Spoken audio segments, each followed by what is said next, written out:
आदाब साथियों, मैं हूं डॉक्टर मुस्तकिम राव। मानो आवाज़ सहारनपुर न्यूज़ चैनल में आपका स्वागत है। साथियों, प्रधानमंत्री नरेंद्र मोदी जी के महत्वाकांक्षी विचार शोध नियमित हो की कड़ी में आज मजबूत कदम रखते हुए जिला शिक्षा एवं प्रशिक्षण संस्थान पटनी सहारनपुर द्वारा 2 दिवसीय क्रियात्मक शोध विषय पर एक कार्यशाला का आयोजन कर जनपद के अध्यापकों को भूले से रह गई गलतियों को शोध के माध्यम से सुधारने का एक अवसर प्रदान किया गया, जहां NCTE नई दिल्ली के पूर्व अध्यक्ष एवं देवी अहिल्याबाई विश्वविद्यालय इंदौर के डीन एवं पूर्व विभाग अध्यक्ष प्रोफेसर DN सनसनवाल तथा क्षेत्रीय शिक्षा संस्थान NCERT अजमेर के सहायक प्रोफेसर डॉक्टर मुजम्मिल हसन जैसे मुख्य वक्ताओं के लेक्चर सुनने का मौका मिला।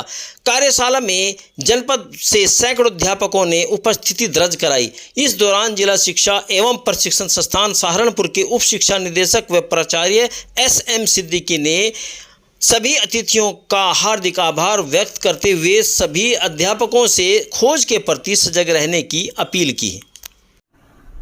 SM सिद्दीकी साहब, आप उप निदेशक और प्राचार्य डाइट सहारनपुर हैं। आज आपके यहाँ 2 दिवसीय क्रियात्मक शोध कार्यक्रम आयोजित हुआ। ये किस उपलक्ष्य में हुआ, क्यों हुआ, इस बारे में क्या कहेंगे आप? ये क्रियात्मक शोध जो होता है, ये एक ऐसी छोटी छोटी समस्याएं होती हैं जिन्हें कि हम स्थानीय स्तर पर शोध करने के बाद उनका हल निकाल सकते हैं और उनको अपने विद्यालयों में प्रयोग कर सकते हैं ताकि वो समस्याएं ना आ पाएँ। जैसे बच्चे अंग्रेजी में, हिंदी में, वर्तनियों में गलतियां करते हैं, तो हम लोग ये कोशिश करते हैं कि इस चीज़ की का शोध किया जाए कि बच्चे ने यह गलतियां क्यों की, कहाँ से शुरू हुई है ये गलतियां। तो यदि बच्चे का परिवेश, बच्चे का पूर्व का जो उस विद्या कक्षा में उसने पढ़ा, क्या वहाँ अध्यापक ने उसको बताया या नहीं बताया, इस वजह से गलती कर रहा है, या कुछ उसे मानसिक रूप से समझ में नहीं आ रहा है, या उसे ब्लैक बोर्ड में दिखाई नहीं देता है, ऐसी बहुत सारी समस्याएं बच्चे के साथ हो सकती हैं। तो इनको रिसर्च के माध्यम से हमें जब पता चल जाए कि इस बच्चे के साथ यह समस्या है, तो संभवतया वह बच्चा दोबारा वह गलतियां नहीं करता है। इस प्रकार के जो कार्यक्रम है बार-बार आयोजित होते रहते हैं, कभी इत्तेफाक सब कार्यक्रम ये कार्यक्रम डाइट सहारनपुर में पहली बार आयोजित किया जा रहा है कार्यशाला, जिसमें कि हमने अपने प्राथमिक विद्यालय के, इंटर कॉलेज के अध्यापकों को और डाइट के प्रवक्ताओं को बुलाया है और उन सबको इस कार्यशाला के बारे में अवगत कराया जा रहा है। तो ये जो है इस बार स्पेशल कार्यशाला यहाँ करवाई गई है। इसमें कौन मेहमान खुसूसी रहे, कौन किस तरह के अतिथि रहे आपको? इसमें इस कार्यशाला में हमने प्रोफेसर DN सनसनवाल, जो पूर्व अध्यक्ष हैं NCERT दिल्ली के रहे हैं, और पूर्व डीन और अध्यक्ष देवी अहिल्याबाई विश्वविद्यालय इंदौर में रहे हैं, वो हमारे आज के मुख्य अतिथि हैं, मुख्य वक्ता हैं।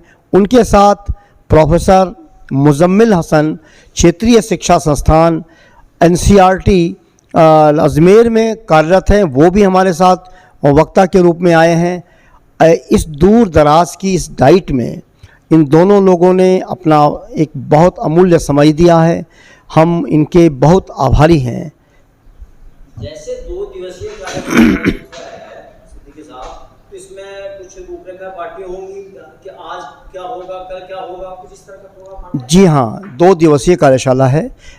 इसके जो विभिन्न सोपान होते हैं क्रियात्मक शोध के, उसमें से कुछ तो आज पूरे होंगे, कुछ जो है कल पूरे करके इसका समापन किया जाएगा। मैं आशा करता हूँ कि इस क्रियात्मक शोध की कार्यशाला में प्रतिभाग कर रहे हमारे समस्त अध्यापक गण, प्रवक्ता गणों को बहुत क्लियर हो जाएगा कि क्रियात्मक शोध क्या होता है।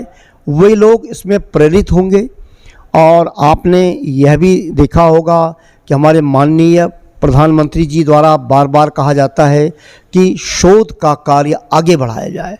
तो इस कड़ी में हमारे अध्यापक अगर शोध के कार्य में लगेंगे तो निश्चित रूप से हमारे विद्यालयों में जो समस्याएं आती हैं वो दूर होंगी। कमियां भी लगातार दूर होती रहेंगी। जी हाँ, दूर होती हैं। अच्छा, कल जो प्रोग्राम आपका है तो क्या समापन, क्या इशू, क्या आप दोबारा थोड़ा सा बताएं। कल जो समापन होगा इसका, ये जो कार्यशाला का, इस कार्यशाला के अंतर्गत जो हमारे विद्यालयों में जो समस्याएं आती हैं, हमारे अध्यापकों को जो समस्याएं आती हैं, उन समस्याओं का क्रमबद्ध रूप से और पूरे डेटा के साथ उसका समाधान करके ये लोग बताएंगे और उसके बाद उसको हम लोग विद्यालयों में इम्प्लीमेंट करेंगे। ऐसे में सिद्दीकी साहब, उप शिक्षा निदेशक सहारनपुर आप हैं, तो क्या छात्रों के लिए क्या संदेश देंगे? हमारा ये कहना है अपने सभी विद्यार्थियों से कि हमेशा उत्सुक बने रहो, हमेशा खोज के प्रति सजग रहो। हमेशा खोजने के प्रति सजग आप रहेंगे, आपको हमेशा नई चीज़ें सीखने को मिलेंगी, नई बातें आपको सीखने को मिलेंगी और जिसका कि आपके ज़िंदगी में बहुत बड़ा महत्व है। आज शिक्षा की गुणवत्ता बहुत डाउन होती जा रही है। ऐसा देखने में आ रहा है कि फॉर्मेलिटियाँ पूरी होने के बाद, खाना पूर्ति होने के बाद डिग्रियाँ मिल जाती हैं। तो इसके बारे में आप क्या कहेंगे, क्या होना चाहिए? मुझे तो नहीं लगता कि शिक्षा की गुणवत्ता डाउन हो रही है। शिक्षा जहाँ तक है, शिक्षा को बढ़ावा देने के लिए हम सब लोग निरंतर प्रयासरत हैं। यदि शिक्षा में कहीं कमियां हैं तो वहाँ हमको शोध करने की ज़रूरत है और शोध के द्वारा उस कमियों का निराकरण किया जाना बहुत आवश्यक है। जगह जगह शिक्षा के केंद्र खुले हुए हैं, बीटीसी, डीएल वगैरह वगैरह खुले हुए हैं, लेकिन उनमें अक्सर देखा जाता है ताले ही पड़े रहते हैं। अध्यापक वहाँ नदारा को शिक्षार्थी नदारा वहाँ मिलते हैं। तो ऐसे में शिक्षा की गुणवत्ता कहाँ, आप समझते हैं, क्या समझते हैं सर, आपको क्या होना चाहिए? मैं एकदम इस बात से ये भी नहीं कह सकता हूँ कि ऐसा न हो रहा हो, कहीं पर होता होगा, लेकिन अक्सर जहाँ इस विद्यालय खोले गए हैं वहाँ स्टाफ रहता है, पढ़ाने की कोशिश करता है। वहाँ पर पहुँच करके विद्यार्थी, बस ये विद्यार्थी का कर्तव्य है कि वो रोज़ विद्यालय में आए, अपने कक्षाओं से भागे नहीं। गुणवत्ता परक शिक्षा, हमारे यहाँ शिक्षार्थी अच्छे हों और पढ़ने के बाद, क्वालिफाई करने के बाद वो इंडिया में ही रहें, दूसरी जगह अपने अवसर न तलाशें।